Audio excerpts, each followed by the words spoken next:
I'm just waiting for it to actually show up on Substack. right. Hopefully I didn't do something wrong. Oh, there we go.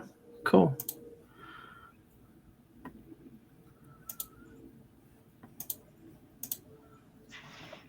All right.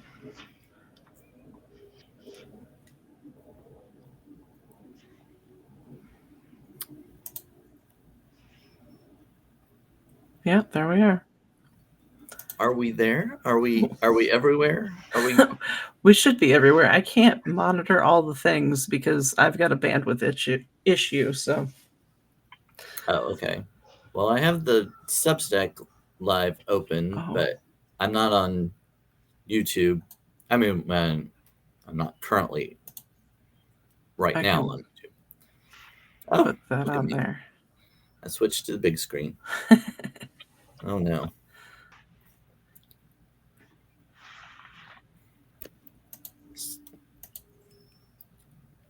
So are we ready? Shall we dive Well, in? Are we I'm ready. set up yet? Oh, okay.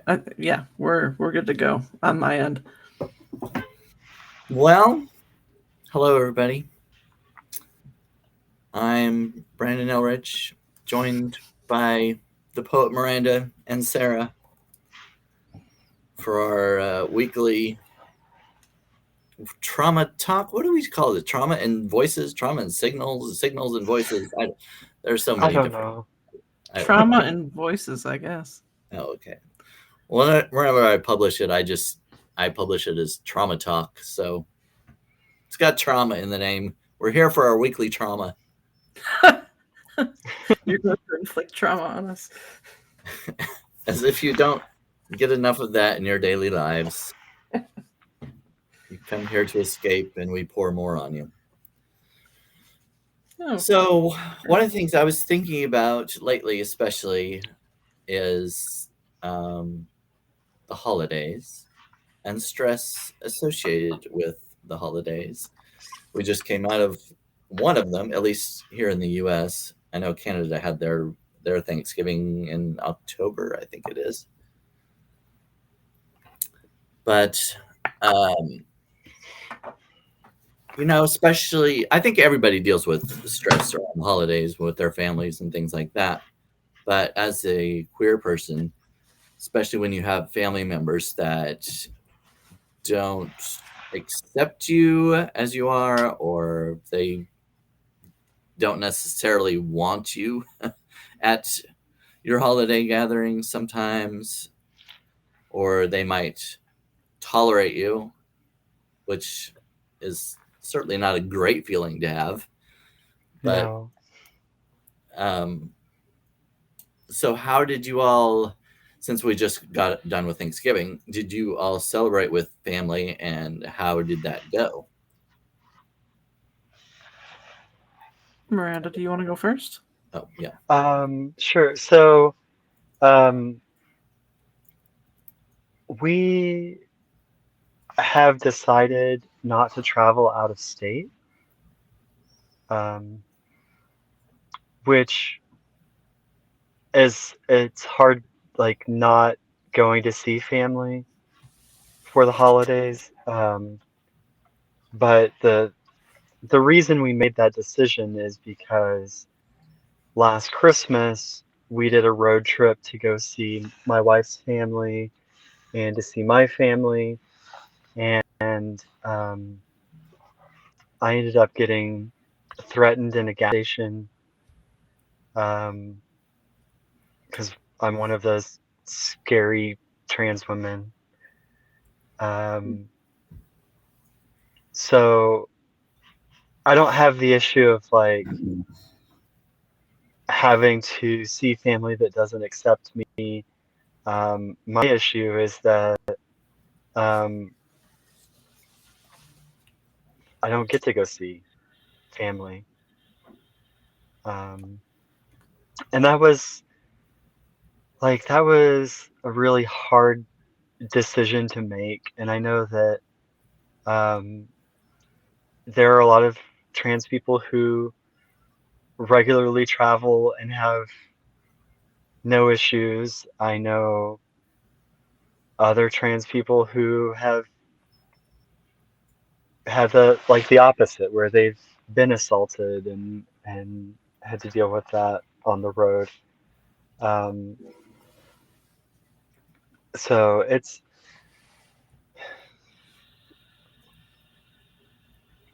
it's difficult. Like my my parents and my sister and her husband and kids all went on a cruise together for Thanksgiving, Oh, and you know we would be invited to that, but um, because like they're all supportive, um, but that's not necessarily a safe situation for me. Um, so it's hard to not be included, but also know that like that was a choice that I made. And I think it really um, it weighs on our kids a lot because we have a couple of teenagers, and um, this is the first year that we haven't seen any of our other family for Thanksgiving, and we won't for Christmas either. Um, so they've been talking about like, oh, I miss this thing that we always do with this set of grandparents, and I miss this thing that we always do with this set of grandparents, and um, yeah, I don't know. It's hard.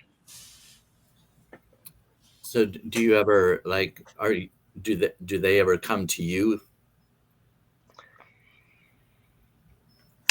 No, um, and like that hurts too because um, like we've always been the ones to go to the family, Yeah, and then we moved um, last summer. Um, my mom has come to see us one time, and that was when um, she was coming to Colorado anyway to care for her dad who was um, in hospice at that point in time. Um, so we've got one visitor, and otherwise, like my parents haven't made a trip out here together. My sister and her family um, haven't come to visit, even though they travel a lot. Um, I think that one um, hurts the most because they travel so much as a right. family, but it's like, why why are we not good enough to come see? Um, Yeah, and my they in-laws have haven't come to visit. Um, so yeah, knowing they have the ability, and that they don't. Yeah, that's I can understand how that would be difficult.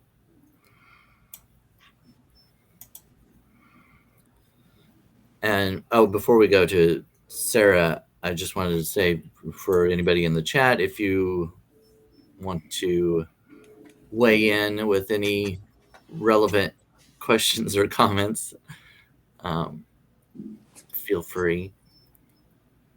Sarah, did you get together with any family for Thanksgiving? Yeah. So normally we would go to my in-laws, but that the holidays are changing in that regard.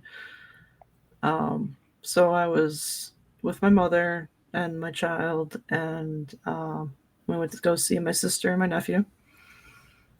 Coincidentally, my sister's birthday fell on Halloween, or not Halloween, my goodness, Thanksgiving this year. um, yeah, I don't put a whole lot of stock in Thanksgiving. Clearly, I like Halloween better. Um, so yeah, we went out there and we celebrated my sister's birthday, and she enjoyed that. But it's difficult because she lives. It's a 90-minute drive to get to her house one way, and so if I'm gonna go out there, I basically have to count on staying the night. So, so she's ecstatic that she feels like she gets me and my daughter or my child back for the holidays, which in some ways is nice. But it's just so much driving. And then, we have the traditionally we would go to my in-laws for Christmas Eve, but with everything going on domestically, I don't know if that's going to be the case this year. So it's the stress of all the uncertainty.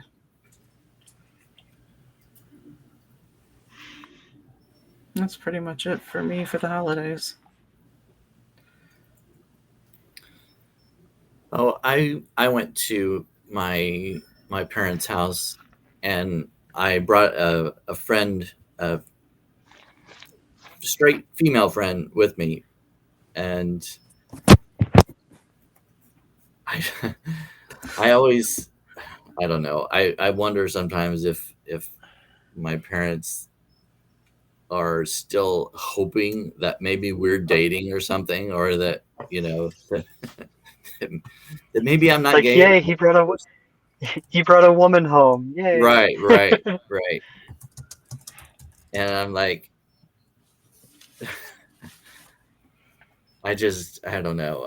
I have that in the back of my mind, and then, well, a lot of times I have an aunt that many times comes, and she's very judgmental and nosy, and I've figured, oh, she's there, she's gonna ask my friend a bunch of questions and ask if we're dating and that kind of thing, and I'm like, oh. But thankfully she wasn't there for the noon meal. I mean, my parents usually do, like, we have a big family, so they'll start at noon or whatever, and then have basically the foods out most of the day, or they'll put it away for a while and bring it back out in the evening or whatever. But my aunt wasn't there for the noon meal, which is the one we showed up for, and then we left before she came for the evening one. So that worked out well. But yeah, and the same would be true for Christmas, except I don't think my friend is going to come with me to Christmas. She has her family lives out of state. She doesn't always go home for the holidays and things, but so she didn't have anywhere to go for Thanksgiving. So I didn't want to just leave her alone. Oh, hello, Elaine. Hi, Hello Elaine. there. I'm on vacation this week, so I actually get to come to this one. I'm so excited. Oh, well, we're talking about holiday stress. And since we just got done with Thanksgiving, I was just asking everyone what they did for Thanksgiving, if they have issues with family and things, stresses around family. What did you do for Thanksgiving, Elaine? I spent it with my Trump-hating oldest brother and oldest niece and my brother's housemate and my niece's husband, and it was fabulous. We ripped that bastard up one side and the other. I Sounds figure like a it good made up time. for everybody who had to sit on their hands and not say anything around, Grandpa the Republican, that kind of shit. So, Yeah, I was gonna say your experience is kind of the opposite of many of the rest. well, that's because I'm older and my parents are gone, and my Yeah. aunts and uncles are all gone, and so my grandparents are all gone. I do have one brother that I'm basically estranged from because of political stuff, but he lives 1,000 miles away. So, and he's pretty much estranged from all of the siblings because he's the only one that's conservative. So, Okay. anyway, So yeah. I guess it's easy to avoid. Mm-hmm. The only thing that was not good, I usually have a core group of friends that I spend Thanksgiving and Christmas Eve with, and two of them died this year. Oh, And Sorry. I'm sorry. yeah. Anyway, one of them, he and his son always came, and they're Jewish, and they would come to my house on Christmas Eve, and of course, I'd always joke about how I was going to serve ham. I never did. So I don't really know what I'm going to do for Christmas Eve yet because I'll have to find somebody else to invite, I guess. But anyway, yeah, I mean, my parents moved 1,000 miles away like 6 months after I got my first apartment when I was 20. And they stayed there, for 35 years. My mom died while they were living up there. And my dad came down here and lived with me his last almost a year.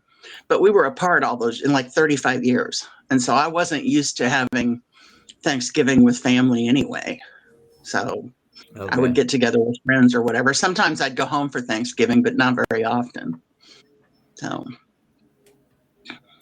Well, that brings up another point I was thinking about, and mhm, if you have a family that you don't get along with, or maybe that's far mhm, away, or you can't spend time with them, there are mhm. alternatives. Like Oh, when I invited my friend over last year for a friendsgiving meal, mhm, and Elaine was kind of talking about that with her group of friends.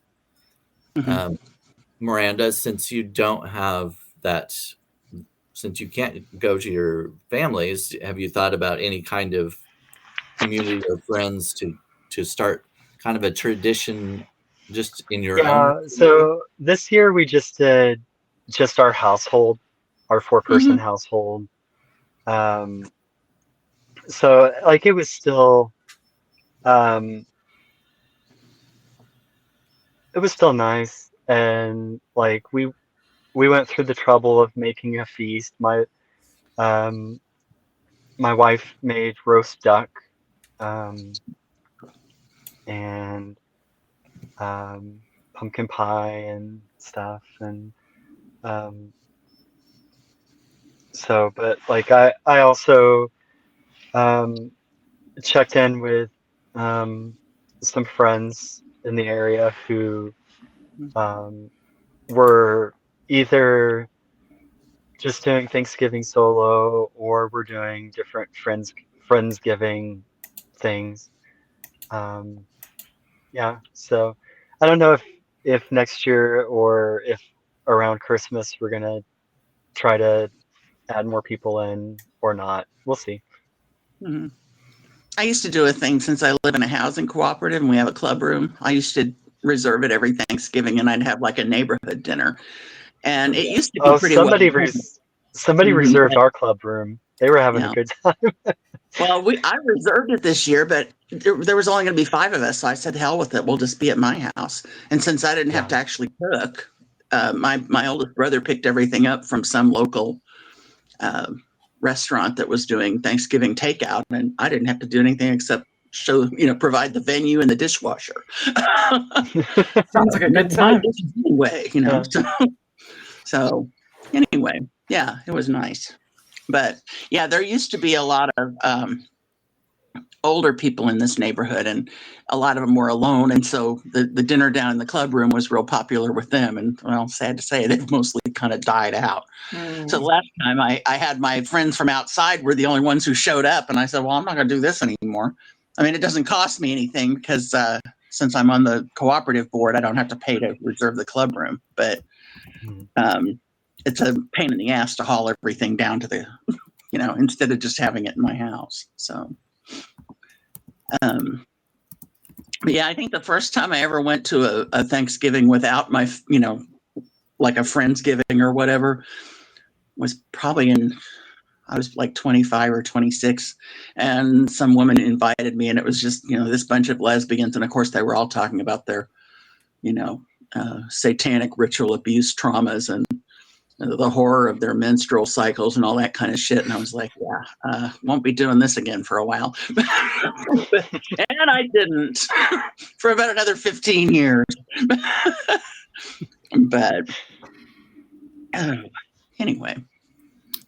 Yeah, we always had traditions growing up, and I miss some of the going to my grandparents' house, and we always went on Christmas Day. We'd open up our presents at home, stockings and whatnot, and then we'd have to be done by noon, because then we'd go to my grandparents' house. They always had it on Christmas Day, and of course they had presents there and a meal and everything like that. And as the family grew and my grandma passed away, that kind of dissipated.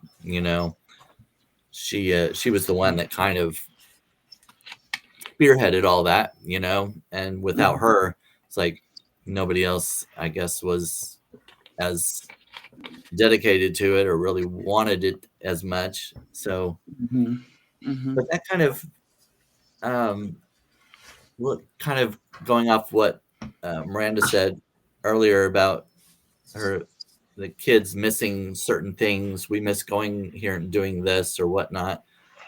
You can always make new traditions, because things fade away, people pass on, and you have to kind of create something new. And for those people, I mean, I think it happens with a lot of different people. You lose people and you move, and you kind of have to improvise and do something different. And sometimes what you come up with might be better than what you had before, inviting new friends over, and especially people who don't have other family, you can kind of bring them into your own, maybe. But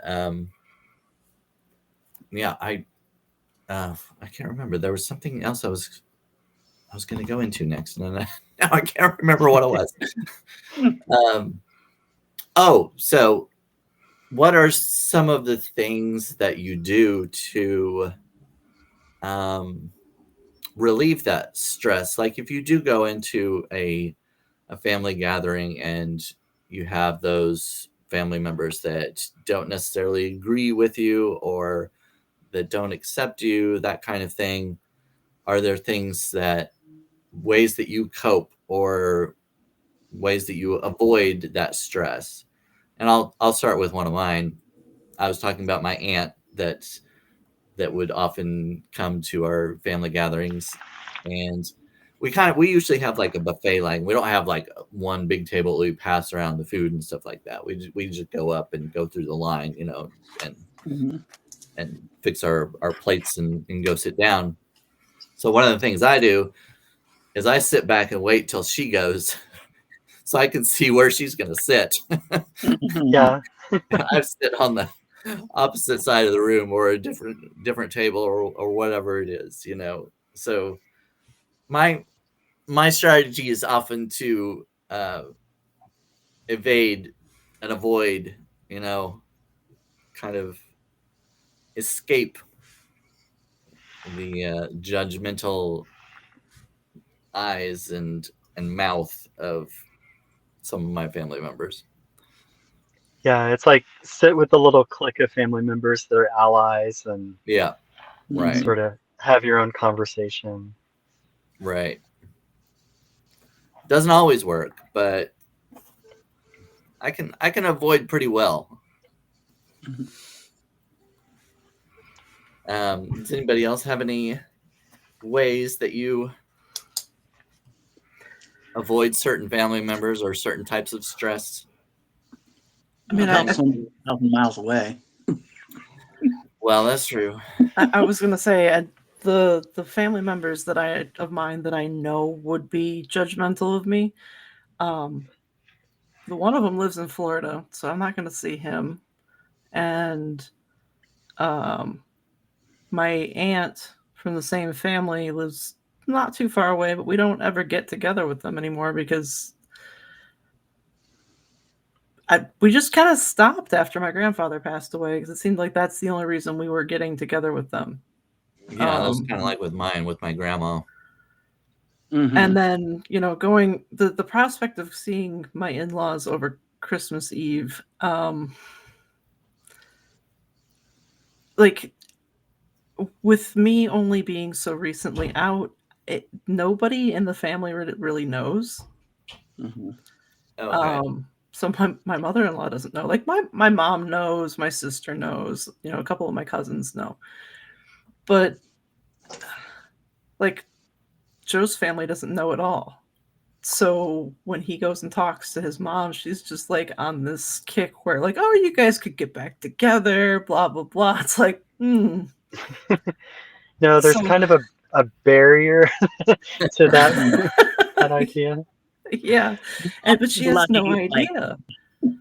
Right. So like I'm faced with this thing of like, all right, do I go over there this year for Christmas? Because he's not going to be there. He's going on a road trip with a friend. Oh, So like, do I take our child and go to Christmas Eve with his mother and his aunt? And then do I come out? Like I don't know what to do.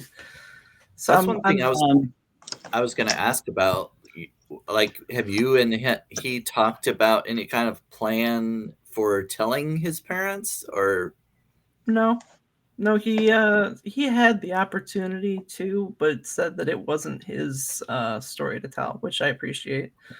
Yeah, but at the same time, it would have taken away some of the stress of having to tell her.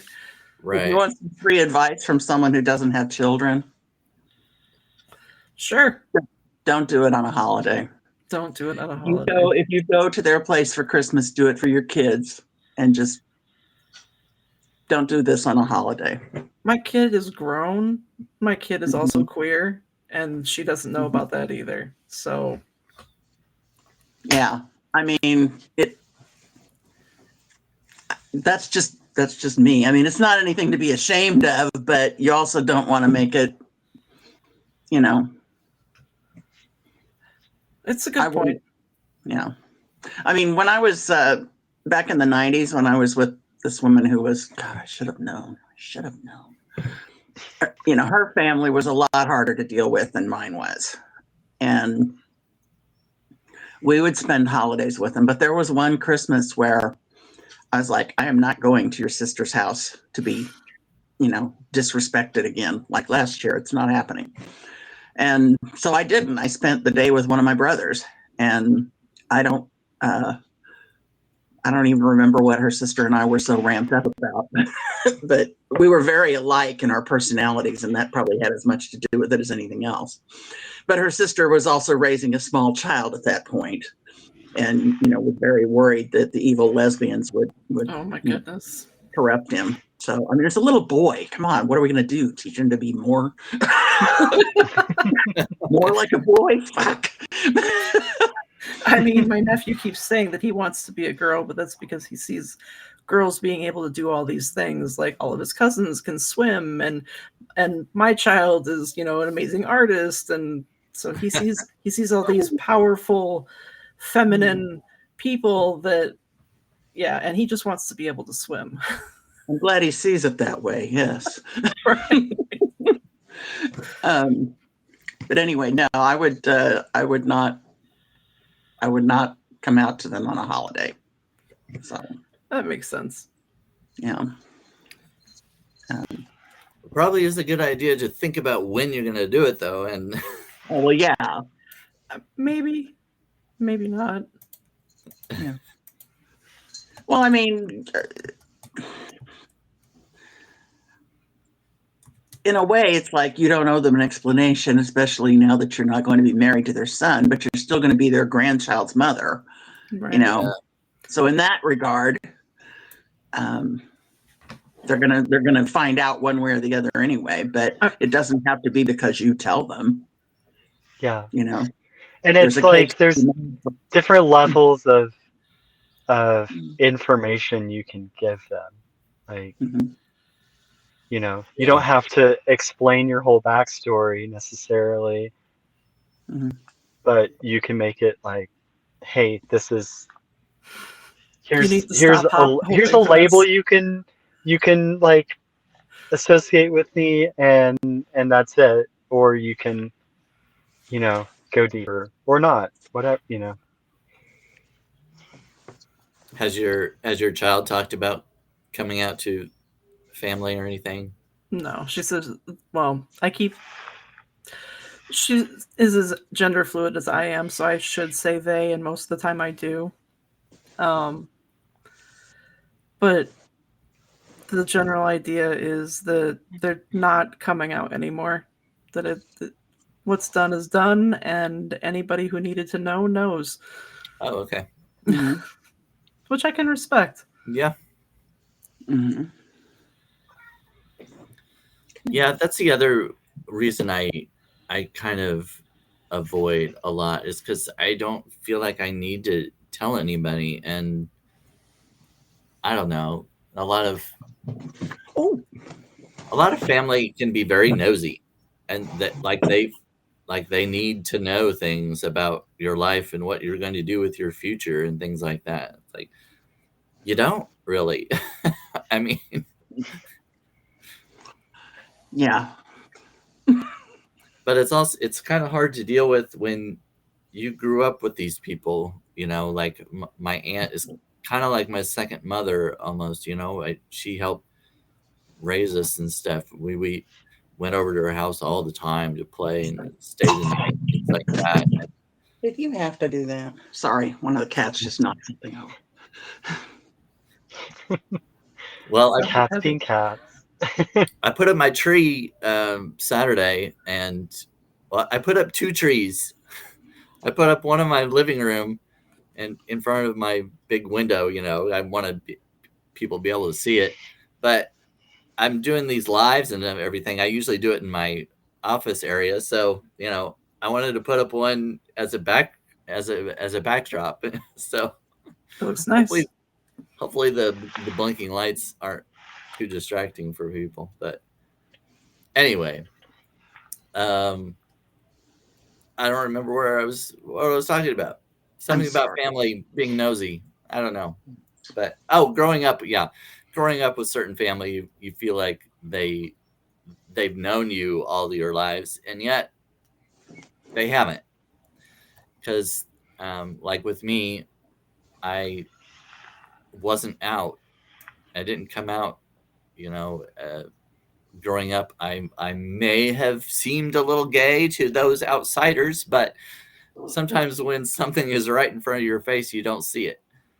Mhm. And especially in a conservative family, it's not really, at least for some, it's not really even a consideration. Well, that's wrong. That he wouldn't do that. That's not him. Right. Yeah. You know, that's not even, it doesn't even enter their minds. It's like, well, that's just the way he is. And I don't know. That's kind of hard to deal with. Them realizing that you're not the person that they thought you were growing up. They've known you all your life, and all of a sudden there's this huge change in a way, at least to them. It's like all of a sudden he's gay. That doesn't compute sometimes. Yeah. But yeah, and then there's the religious aspect, going to the services, the Christmas, you know, the Christmas Eve service and Christmas, and of course Easter. And it's like the last time I went to a service, it wasn't on Easter, but they specifically addressed homosexuality, and I felt like I don't know, I felt like everyone was looking at me, and I just felt very conspicuous and like, I don't want to be here. This was at a Christmas service? No. It wasn't a holiday service. Just the last time I was at any church service. Where do you get that? Yeah. But no, I haven't been back to church since then. I wouldn't mind going to one that was more, more accepting and open. And I know they're out there. I just, just have to actually go do it. Yeah, we actually live like a mile from the church that my mother-in-law grew up in. She's very conservative Southern Baptist now, but it's an ELCA church. They're very affirming, and so we've been to that church for 20 years. Yeah, so we've talked about, if we want to go to church, that might be one that we go check out, and that might blow her mind a little bit. What does ELCA stand for? Evangelical Lutheran Church in America. Oh, okay. I guess It's I'm the not familiar with that. Scandinavian. It's the Scandinavian Lutheran Church, basically. It's the largest denomination of the Lutheran churches in the United States. Missouri Synod is the next, and that's more the German, and they're more conservative. And then Wisconsin Synod is the far right loonies. Yeah. I guess I'm not I guess familiar. there's an American Lutheran church now too that split off from the ELCA because they didn't like the same-sex marriage and the ordination of active LGBTQ people. So Yeah, I know some have become. I know, like the Methodist, they started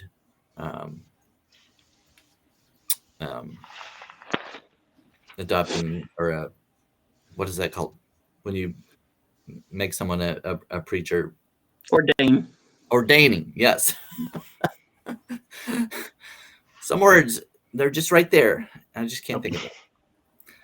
Yeah, but I went to a Methodist church. Our family went to a Methodist church for a while, and they brought in a female pastor, and my parents were like, nope, and we left.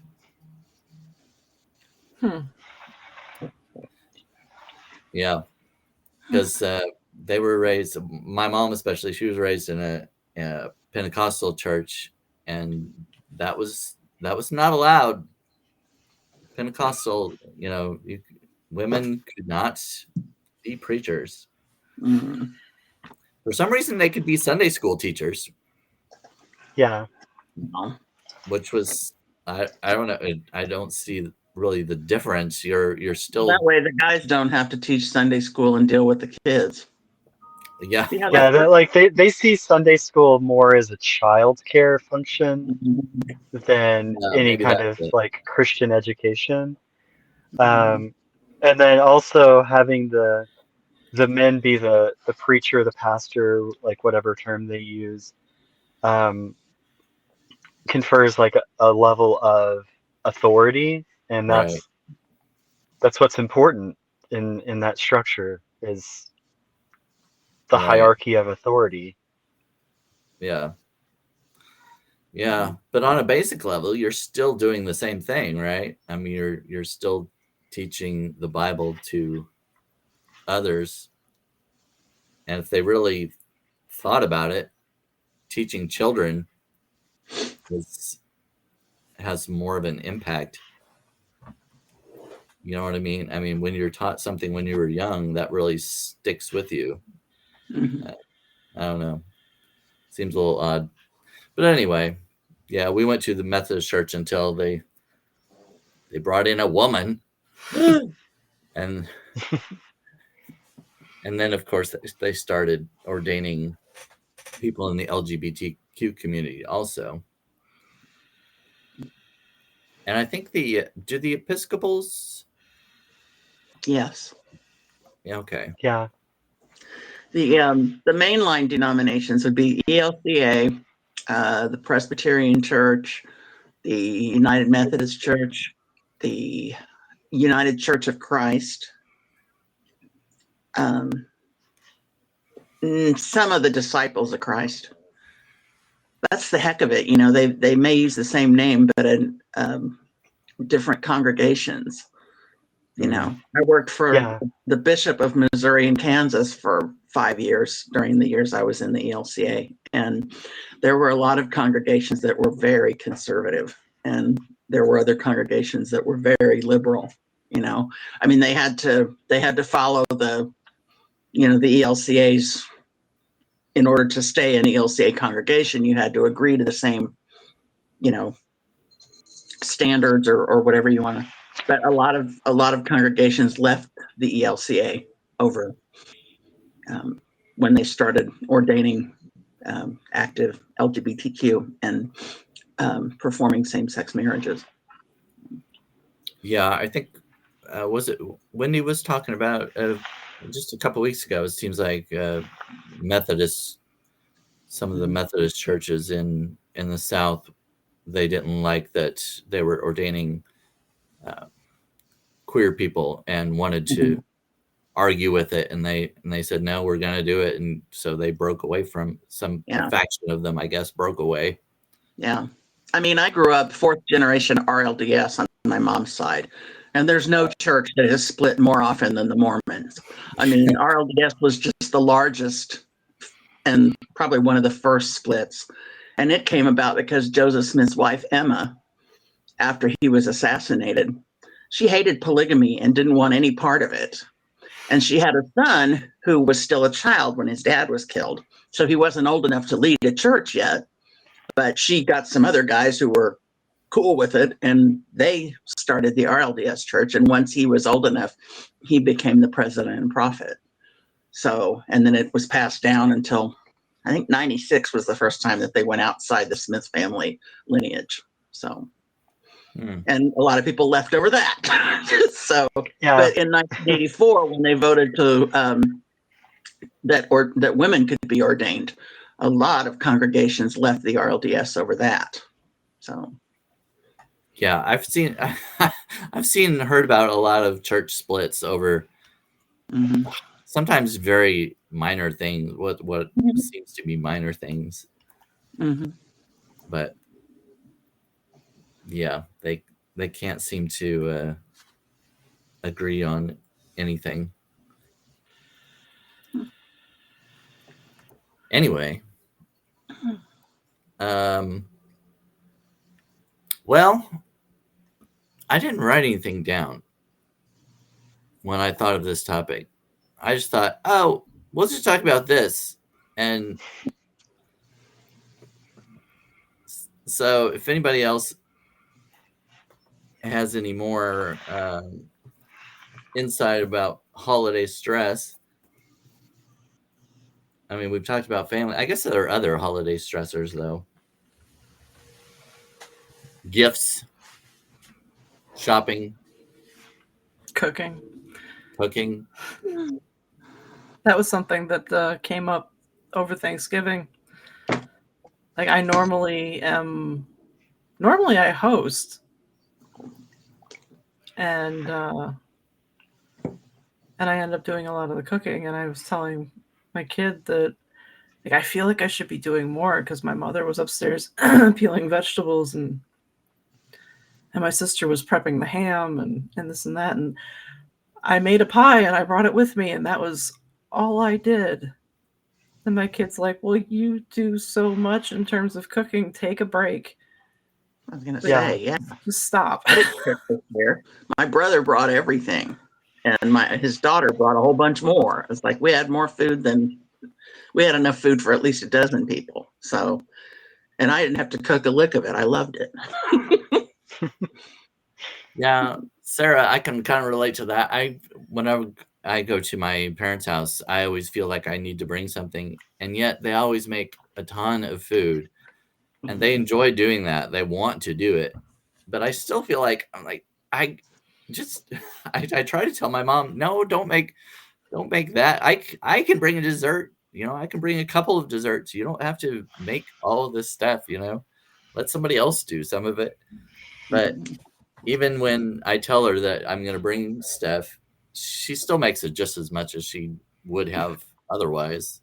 So we just have extra dessert or whatever. I feel This year I kind of brought an apple pie and a sweet potato cheesecake. oh, Nice. So I had some of that left over, so I brought it back home. But yeah, the good thing is there are always leftovers, and you can freeze a lot of stuff. So I ended up bringing leftovers home, and I'll be having that for a while.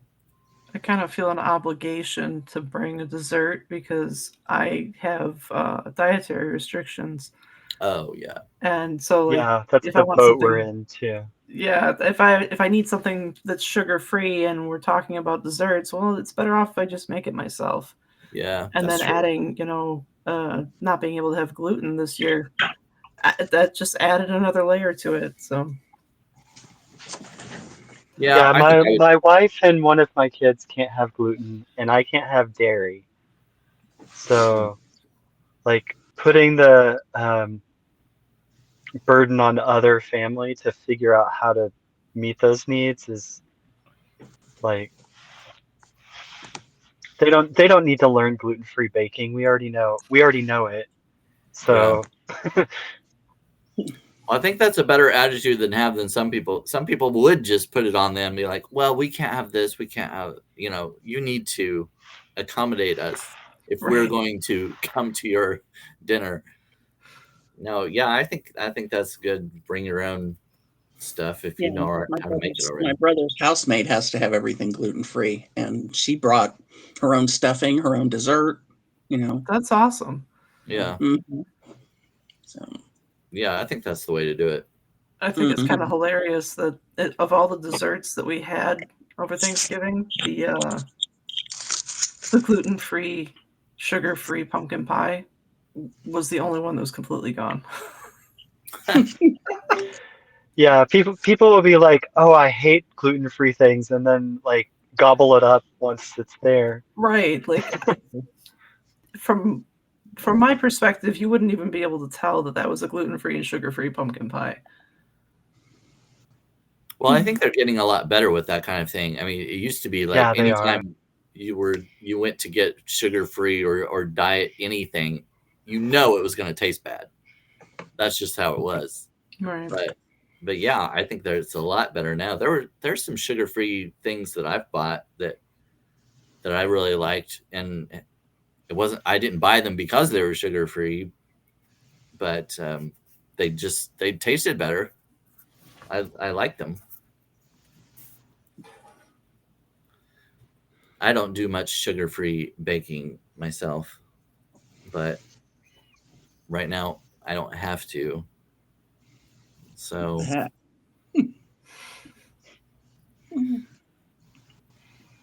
I just consider myself fortunate in that regard. My dad is I don't know if he's diabetic now, but he was at least on the verge. Like um, he was pre-diabetic or whatever the term is, Mhm. but Yeah. he's supposedly trying to watch what he eats. But from what I've seen, I don't see him. I I watch everything I eat. I watch it goes right here. Yeah. right. Right. That's the only watching I've seen him do. On a seafood diet, I see food, I eat it. There Yeah, you go. exactly. But that's him. He's always it's food has always been a huge thing for him. He's always wants when somebody comes up to the table or whatever, here we got this, we got that. He's got to point everything out to them. Here, try some of this, try some. No, I'm not going to eat. Yeah, it's a context that he knows how to show Yeah, kindness or generosity or whatever. So Mhm. right. Yeah, My mom was the same way. yeah. Well, that's kind of like I'm sure you can relate when somebody dies in the family, what do people always bring over to the house? Yeah. Casserole dishes. It's Mhm. always food. Mhm. Oh, yeah. Well, I mean, I come from a Polish family, so yeah, food, big time. Yeah. And at the funeral home too. Like, there's always food at the funeral home. Mhm. Oh yeah. I haven't experienced that. It's always at the home afterward that we do it, or the church reception. Maybe we have the dinner, but Oh, we do that too. Well, my yeah. Jewish friends say that the basis of every Jewish holiday is somebody tried to kill us, they failed, let's eat. Yeah. I like it. So, But in a way, I can kind of understand the food thing, because when somebody passes away, mhm. you can't really do anything for it. I mean, nothing really helps, and you can't give them anything that will replace what they lost. But you can take the burden away from the burden of cooking away from them. They don't have to prepare meals for the next few days, or whatever Yeah. whatever you can. So that's something that I see that it's a benefit. Mhm. But yeah, a lot of people just show love in general, um, by cooking or feeding other people. Mhm. Mhm. Oh, I heard a ding. Yeah, I got my work computer over here. Oh, I technically took a late lunch, but I'm still getting emails. That's oh, fine. Naturally. Yeah. I haven't heard from the office yet. I told my supervisor if they needed me to log in from home, I would. But I haven't heard anything yet, so that's good. so I'm you're supposed to all have a you're off all this week? yes. I always take the week after Thanksgiving because it gives me a nice long holiday. And you know how Sunday night, Thanksgiving weekend, you're always like, fuck, where did it all go? Yeah. Yeah. 4 days, where did it all go? Yep. Now I'm going to be like, oh, fuck, 11 days, where did it all go? But yeah, that's 1 week. And then I always take the time between July 4th and my birthday, which is on the 12th. I always take that time off. And Very then I have nice. a long break in the summer too. That's nice. Especially good now that I don't have to get in my fucking car and drive 15 and a half hours to Upper Michigan. No offense, Sarah. None taken. It's a long drive. Oh my God. It's a long drive within It is. Michigan to get up there. Mhm. It is. I went to Maine in August for a writer's retreat, and I drove up to first I drove to Niagara Falls, because I'd never been there before. Mhm. And then I drove from there to Maine, Old Orchard Beach, Maine. Whoa. Brandon, did you go through Canada or did you stay on the U.S. side? No, I was just on the U.S. side. Okay. Yeah, but I'm I afraid if I won't went do on that. the Canadian side, I'd want to stay over there. I don't want to get Right. Yeah. back. They Yeah, might I not can let me see back. Canada over the Rainbow Road, Rainbow Bridge, whatever it's Mhm. called. Mhm. But no, I didn't go over there. Mhm. But yeah, that was a long drive, and I don't want to do that again. Is Niagara Falls, is the Canada side in Quebec or Ontario? Oh, I don't know the province. I don't know. Geography is not my strong suit. No. I've I've never been been to to Canada, but Canada. I only don't. Ontario. So, Yeah, I don't know which is which up there. A few years ago, we went through the Canada side to get to Niagara Falls, and the view from that side is amazing. And then after mhm. spending a few days there, we ended up driving up to Stratford so that my child could see the theater because she was super into theater at that time. And then we came home and then stayed the night at home and promptly drove to New Orleans. Oh, God. No, I found out a couple of weeks ago from one of the other clinic defenders that if any of your grandparents were Canadian, which my dad's mother was from Chatham, Ontario, You can apply for Canadian citizenship and hold dual citizenship and get a Canadian passport. Oh, Nice. So I Might haven't look had a into that. passport. Well, because if you can't get a U.S. passport for some reason, like because you're a subversive lesbo, you just never know. So I'm thinking about it, but I don't know. It's good to have Yeah, options. it's a daily thing, wondering whether my passport's going to stay valid. Well, yeah, I mean that's the whole thing. I mean, my passport expired in 2009, and I didn't figure I was going to go anywhere again, so I never bothered to have it renewed. But you never know. to answer your question, it's in Ontario. Okay, thank you. All right. Well, we're getting to the top of the hour. Looks like we're at 55 minutes, 56. Mm-hmm. Do any of you have any final thoughts about holiday stress? Bah humbug. I mean, I'm with you, Elaine. This year, especially. I'm not even putting up a tree this year. Oh, really? I have a pink ceramic tree that lights up, but I haven't taken it out or plugged it in yet. So it's like whatever. One of these bastards will probably just knock it over anyway. So there's that. Mm-hmm. Yeah, mine don't bother the trees. I don't know what it is, but I mean, Zoe goes outside a lot, so if she really wants to climb a tree, she can go out and do it. But she doesn't really seem interested in it. But in my one in the living room, I put a cat tunnel around the bottom of it, so they can't really climb up in it. It kind of blocks them from doing that. Yeah, but it doesn't seem like they're really interested in it anyway. So, heck with them then.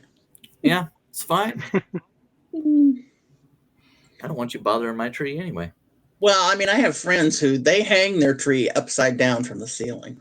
That would be cool. We used to do that when I was a kid. Mm-hmm. So, I mean, then you have this brace on the ceiling all year, but we just had a hook. Conversation piece, what the hell is that thing for? We just have a gold hook in the ceiling. I like to string the wife up there on Saturday night. Yeah, they'll never ask again. Well, yeah. Our tree tried to jump out the window the one year because we were spinning it to decorate it, not realizing we were unscrewing it from the ceiling. Oh. It fell, landed on the tip, and bounced out the window. Oh my gosh. Well, I'm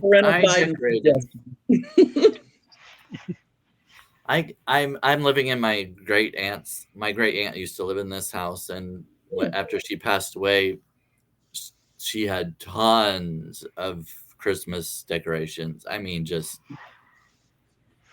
I can just plaster my house with Christmas basically if I wanted to, but then you got to take it all down, of course. Yeah. It can be a lot of work. But I put up a lot of her stuff. I think it's kind of cool to feel the nostalgia of it and everything. Mm-hmm. Mm-hmm. But anyway. Okay. Well, I hope you all have a nice holidays, whatever you celebrate this year. I hope it's relatively stress-free, if not completely. I've got articles written for the next, at least one article for the next 3 weeks. And then I'm going to go live every day of December. This is my first, starting. Yeah, don't let that stress you out. No pressure. I know. I just thought, I need to do something to kind of, gain more subscribers going into 2026. And I thought maybe doing a bunch of lives this month. Maybe I could do something great with it, but we'll see. I've got several guests lined up throughout the month. So I've got I'm talking to Victor Cardenas later this evening, and Onyx Rose is going to be on one day, and So Ellie Leonard, Walter Ryan. We've got several different people, but all kinds of different I'm happy to stuff. be a guest if you need more. You what? I'm happy to be a guest if you need more. Oh yeah, I'll take you. Sure. I'll message you and we can schedule a day. I would volunteer also, but it would depend on the time frame. I know we're different time zones and working during the day. Yeah, I'm trying to go at different times during the day to get different, because the time zones for Australia and Europe and things like that. If you go the same time every day, you're going to miss out on certain people in a certain part of the country. So I'm varying it by day. So we'll see how it goes. Are any of you working on anything you want to talk about before we go? No. I sent you the hot cocoa recipe. Oh, the spicy one? Yeah. Okay. Well, you say spicy, it's just got spices. It's not like hot. The hottest thing in it is cinnamon. Oh, okay. I was thinking it was maybe I was talking to somebody else about a spicy version of spicy cocoa version or something. This is a Brazilian spiced hot cocoa. Okay. But it's just got like cardamom, ginger, cinnamon. Oh, okay. I think there's some clove in it too. Okay. You ever had a hot Tom and Jerry? What? No. Tom and Jerry. Oh. It's kind of like what she's described. It's got dairy in it. And then you mix it with you can usually buy hot Tom and Jerry mix, but you can also make it from scratch. You just mix it with rum or whiskey or bourbon or whatever. Oh, okay. Or if it's gross, you mix it with scotch. I hate scotch and I hate gin. I don't drink anymore, so hot cocoa it is. There you go. Well, I shouldn't anyway. So anyway. I haven't heard of that one. Oh yeah. It's probably a World War II era or older. My parents used to make those at Christmas. So very cool. All right. Well, we're just over an hour. I think I'm going to go ahead and wrap it up. All right. Thanks for having me. Oh, absolutely. Y'all have a good day. Okay, you too.